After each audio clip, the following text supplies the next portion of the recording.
Ikalawang araw din ng protesta sa EDSA People Power kung saan dumalo ang ilang politiko at retiradong mga sundalo. Ang sitwasyon doon tinutukan live ni Chino Gaston. Chino?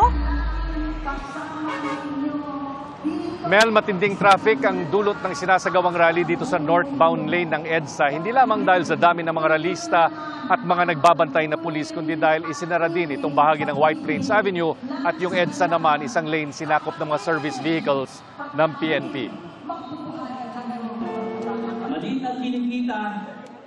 Tanghali, nagsimula ang programa na hindi natinag kahit ang bahagyang umulan dakong 2:00 ng hapon. Bukod sa mga miyembro ng UPI na mga retiradong sundalo, may mga dumaluring politiko. Ipinakita rin sa programa ang mga videos ni dating Congressman Zaldico na nagdidiin sa papel umano ni Pangulong Bongbong Marcos at dating House Speaker Martin Romualdez sa katiwalian sa flood control projects. Hindi raw bibigyan dignidad ng Pangulo ang mga aligasyon ni Ko, habang si Romualdez naniniwalang walang bigat sa korte ang mga sinabi ni Ko. Umaga pa lang tukod na ang trapiko sa northbound ng EDSA simula sa kanto nito at ng White Plains Avenue hanggang sa EDSA Mandaluyong.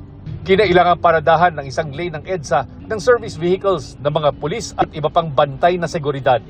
May rerouting din dahil sarado ang bahagi ng White Plains Avenue mula sa Corinthian Gardens hanggang EDSA. Mas matindi ang epekto sa trapiko ngayon kumpara sa unang araw ng pagtitipon dito ng United People's Initiative o UPI.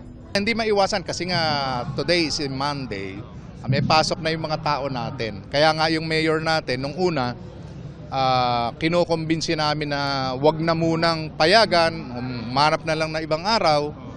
Pero nung nakita namin na mas magiging problema yung uuwi ito, babalik pa ito, tapos yung mga logistics nila maapektuhan, binigyan na namin ng another permit for today.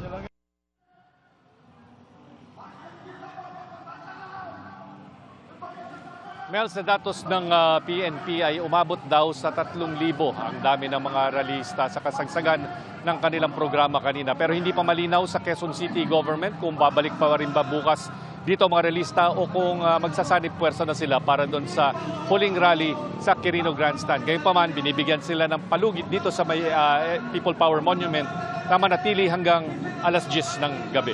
Mel. Maraming salamat sa iyo, Chino Gaston.